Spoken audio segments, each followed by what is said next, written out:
नमस्कार बच्चों, आज की हमारी केमिस्ट्री क्लास में आपका स्वागत है। आज हम कक्षा 12 रसायन विज्ञान यानी ऑर्गेनिक केमिस्ट्री फर्स्ट चैप्टर का एक महत्वपूर्ण टॉपिक है, उस पर चर्चा करेंगे। टॉपिक का नाम है हैलोएरिन।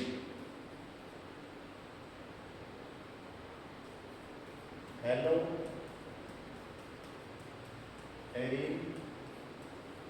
की नाभिक रागी प्रतिस्थापन अभिक्रिया।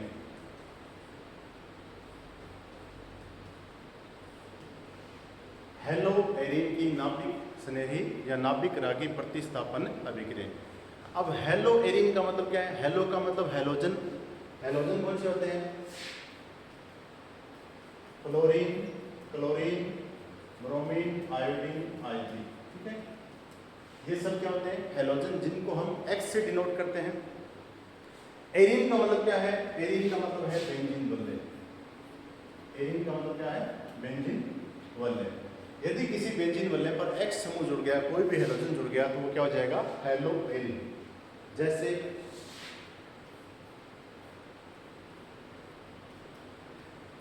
इसको हम क्या बोलेंगे? हैलोएरिन बोलेंगे। यदि बेंजीन वलय पर X समूह जुड़ा हुआ है, हैलोजन समूह जुड़ा है, तो इसको हम क्या बोलेंगे? हैलोएरिन बोलेंगे। अब यदि X के स्थान पर क्लोरीन हो तो क्या जोड़ेंगे? क्या बोलेंगे? क्लोरोबेंजीन। फ्लोरीन हो तो फ्लोरोबेंजीन, आयोडीन हो तो आयोडोबेंजीन, ब्रोमीन हो तो क्या बोलेंगे? ब्रोमोबेंजीन। अब चर्चा करते हैं इसकी नाभिक स्नेही प्रतिस्थापन क्रियाओं के बारे में। हमने चैप्टर में पहले पढ़ाया कि जो हैलोएल्केन है वो आसानी से नाभिक स्नेही या नाभिक रागी प्रतिस्थापन अभिक्रियाएं देते हैं। नाभिक रागी प्रतिस्थापन अभिक्रियाओं को इंग्लिश में क्या बोलते हैं? Nucleophilic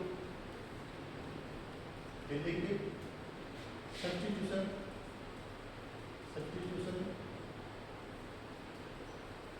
reaction. Nucleophilic substitution reactions.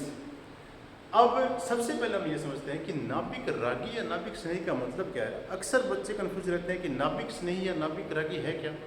तो नाभिक रागी या नाभिक स्नेही अर्थात न्यूक्लियोफाइल क्या होगा? जिसके पास खुद के पास क्या होगा? ऋण आवेश होगा, इलेक्ट्रॉन की अधिकता होगी, तो वो नाभिक की तरफ आकर्षित होगा, नाभिक से स्नेह करेगा, तो उसको हम क्या बोलेंगे? नाभिक स्नेही या नाभिक रागी बोलेंगे। जैसे नाभिक में क्या पाए जाते हैं? प्रोटीन पाए जाते हैं, प्रोटॉन पाए जाते हैं। प्रोटॉन पर क्या होता है? प्लस आवेश होता है। या यहाँ इस संदर्भ में हम देखें तो कोई भी ऐसी स्पीसीज जिस पर क्या हो? धनावेश हो, इलेक्ट्रॉन की कमी हो, तो उसको हम क्या बोलेंगे? नाभिक बोलेंगे। और उसकी तरफ आकर्षित होने वाला कोई भी समूह, उसके साथ जुड़ने वाला कोई भी समूह क्या कहलाएगा? नाभिक स्नेही या नाभिक रागी समूह कहलाएगा। अब ये तो समझ में आ गया कि नाभिक रागी या नाभिक स्नेही कौन है। अब हम पढ़ेंगे कि बेंजीन इन अभिक्रियाओं के प्रति कम क्रियाशील क्यों होती है। बेंजीन के कम क्रियाशील होने का कारण क्या है? जैसे बेंजीन पर कोई हैलोजन परमाणु जुड़ा है, मान लो क्लोरीन जुड़ा है,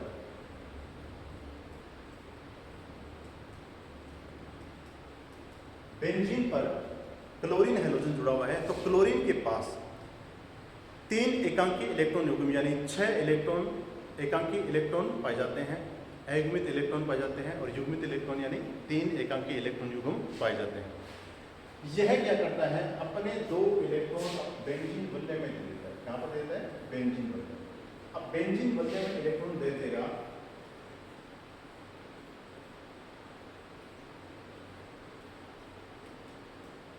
तो इसके पास कितने रह गए? 4 इलेक्ट्रॉन। 2 इलेक्ट्रॉन दे दिए, इस पर क्या आएगा? +7। ठीक है,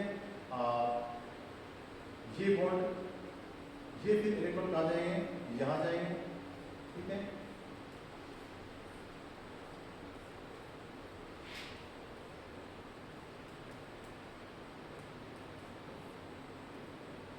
ये इलेक्ट्रॉन यहाँ जाएंगे, तो यहाँ पर क्या आ गया? माइनस आवेश। ठीक है, ये इलेक्ट्रॉन यहाँ गए, आगे इस कार्बन से इलेक्ट्रॉन कहाँ जाएंगे? यहाँ जाएंगे, यहाँ जाएंगे, तो यहाँ पर क्या जाएगा? यहाँ पर आएगा प्लस, और यहाँ पर क्या आएगा? माइनस आवेश। प्लस और माइनस आवेश से वहां पर क्या बनता है? बॉन्ड बनता है। यहाँ पर बन गया डबल बॉन्ड। ठीक है, अब यहाँ पर क्या गया? माइनस आवेश, ये इलेक्ट्रॉन कहाँ जाएंगे? यहाँ आएंगे, ये इलेक्ट्रॉन यहाँ आएंगे, किस कार्बन पर क्या गया, प्लस आवेश, और यहाँ पर क्या है माइनस, प्लस और माइनस जहाँ मिलेंगे वहां पर यहाँ क्या आ गया, डबल बॉन्ड आ गया, माइनस आवेश कहाँ पर आ गया, यहाँ पर आ गया।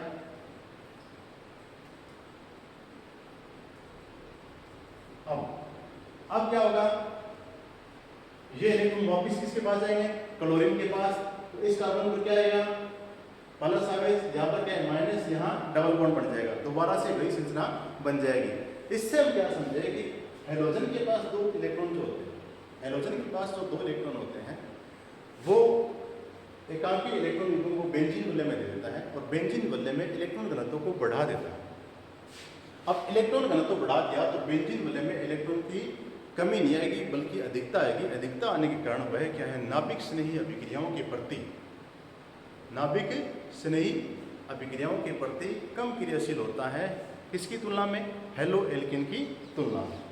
दोबारा समझ लेते हैं, देखो हेलोजन के पास 6 इलेक्ट्रॉन है, 6 में से 2 इलेक्ट्रॉन कहाँ दे दिए, बेंजीन के इस कार्बन को दे दिए, तो यहाँ पर क्या गया डबल बॉन्ड, क्लोरीन पर क्या आ जाएगा, इसने एक युग्म दे दिया प्लस आवेश, इस कार्बन पर फिर क्या आएगा, ये जो बॉन्ड के इलेक्ट्रॉन है इस कार्बन पर आ जाएंगे, इस पर आ गए, इस पर क्या आया माइनस, ठीक है, इस पर माइनस आ गया, ठीक है, तो ये इलेक्ट्रॉन कहाँ जाएंगे, आगे जाएंगे, यहाँ पर माइनस और यहाँ पर प्लस, यहाँ पर क्या बन जाएगा, बॉन्ड बन जाएगा, ठीक है, माइनस कहाँ आया, यहाँ पर आ गया, यहाँ पर माइनस आ गया तो इलेक्ट्रॉन यहाँ जाएंगे, ठीक है, इलेक्ट्रॉन यहाँ जाएंगे, यहाँ क्या आया प्लस, यहाँ क्या आया माइनस, माइनस और प्लस के क्या बनेगा, बॉन्ड बनेगा, माइनस यहाँ पर आएगा, वापिस ये इलेक्ट्रॉन क्लोरीन के पास जाएंगे तो वही संरचना वापिस से प्राप्त हमें हो जाएगी। इस प्रकार से बेंजीन वलय में जो क्लोरीन के द्वारा दिए गए एकांकी इलेक्ट्रॉन युग्म है वो अनुनाद करते हैं, रेजोनेंस करते हैं, और अनुनाद के कारण क्या है, बेंजीन वलय में इलेक्ट्रॉन घनत्व बढ़ जाता है, फलस्वरूप ये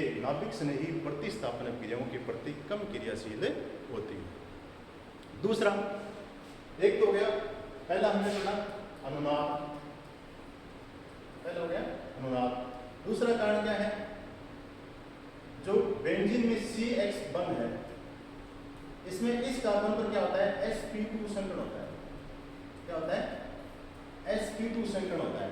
sp2 संकरण होने के कारण इसमें जो CX बंध की लंबाई है वो कम हो जाती है, क्योंकि हेलो एल्केन जो होता है उसमें इस कार्बन पर क्या होता है, sp3 संकरण होता है। कौन सा संकरण होता है, sp3 संकरण होता है, जबकि इसमें कौन सा संकरण होता है, इसमें sp2 संकरण होता है। तो sp2 संकरण में क्या हो जाएगा, ये जो बॉन्ड है ये बॉन्ड छोटा हो जाएगा और छोटे बॉन्ड को तोड़ने के लिए अधिक ऊर्जा की आवश्यकता होती है, सामान्य कंडीशन में अभिक्रिया नहीं हो सकती। तीसरा इसका कारण क्या है,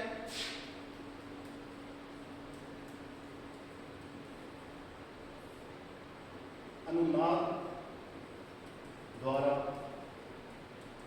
विलयन का अस्थायित्व। जैसे ये बेंजीन वलय है, बेंजीन वलय पर क्या जुड़ा हुआ है, हेलोजन जुड़ा हुआ है, ये हेलोजन निकल जाएगा माइनस के रूप में, यहाँ पर आया प्लस आवेश, यहाँ पर प्लस आ गया तो ये जो पाई इलेक्ट्रॉन है ये क्या करेंगे, इस धनावेश को पूरी बेंजीन वलय में घुमा देंगे, इसको स्थायी नहीं रहने देंगे। तो ये जो विन्यास है, धनावेश जो है बेंजीन वलय में वो स्थायी नहीं रहता, स्थायी नहीं रहने के कारण SN1 अभिक्रिया के प्रति इसकी क्रियाशीलता बहुत कम हो जाती है। कौन सी क्रिया के प्रति, SN1 जो न्यूक्लियोफिलिक रिएक्शन है, जो नाभिक स्नेही अभिक्रिया है, उसके प्रति इसकी क्रियाशीलता कम हो जाती है। चौथा जो इसका कारण है वो है प्रतिकर्षण। अब प्रतिकर्षण कैसे है, जो न्यूक्लियोफाइल आएगा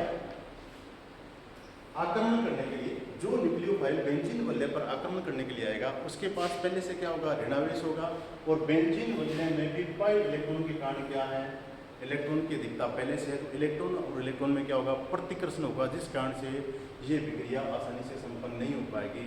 इन सभी कारणों के कारण जो हेलो बेंजीन है या हेलो एरिन है वो नाभिक स्नेही प्रतिस्थापन क्रियाओं के प्रति ज़्यादा क्रियाशील नहीं।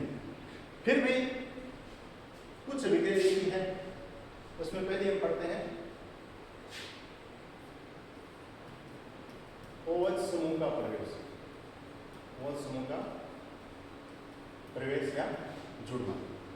यदि हम हेलो एरिन की विक्रिया किसके साथ करवाते हैं, हम हेलो एरिन की विक्रिया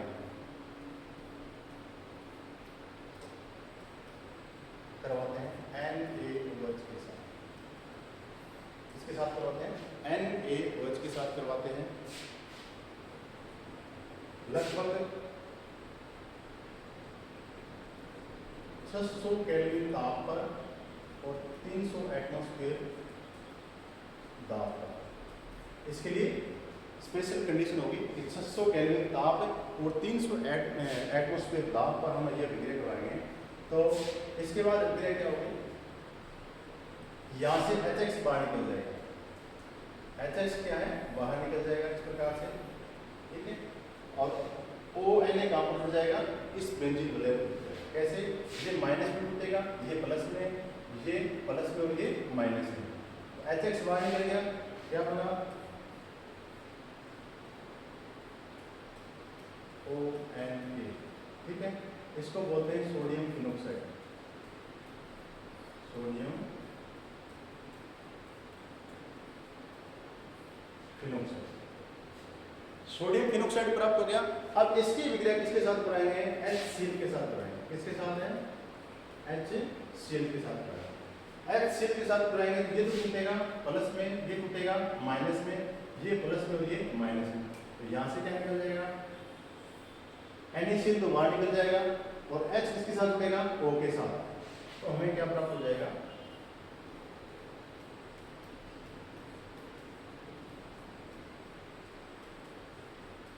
फिनोल प्राप्त हो गया, ठीक है। क्या प्राप्त हो गया, फिनोल। ये है हेलो बेंजीन की या हेलो एरिन की नाभिक रागी या नाभिक स्नेही प्रतिस्थापन विक्रिया, जिसमें OH समूह जुड़ता है। अभिक्रिया किसके साथ करवाते हैं, उच्च ताप उच्च दाब पर सोडियम हाइड्रोक्साइड के साथ विक्रिया करवाते हैं तो हमें सोडियम फिनोक्साइड प्राप्त होता है। और इसकी विक्रिया हम करवाते हैं हाइड्रोक्लोरिक अम्ल के साथ, ठीक है। तो यहाँ से H प्लस ऑक्सीजन के साथ जुड़ता है और Na है वो Cl के साथ जुड़कर क्या बनाता है, NaCl, सोडियम क्लोराइड है वो बाहर निकल जाता है। तो बच्चों ये था आज की क्लास में टॉपिक पढ़ा कि जो हेलो एरिन है, हेलो एरिन नाभिक स्नेही या नाभिक रागी प्रतिस्थापन विक्रियाओं के प्रति कम क्रियाशील क्यों होती हैं, और यदि होती है इसमें विक्रियाएं तो वो कौन सी होती है। इसमें एक महत्वपूर्ण विक्रिया है ये, जिसमें NaOH के साथ विक्रिया के द्वारा हम हेलो एरिन से फिनोल प्राप्त करते हैं। ठीक है बच्चों, आज की कक्षा में इतना ही। यदि वीडियो आपको अच्छा लगा हो तो वीडियो को लाइक करें, शेयर करें और चैनल को सब्सक्राइब करें। धन्यवाद।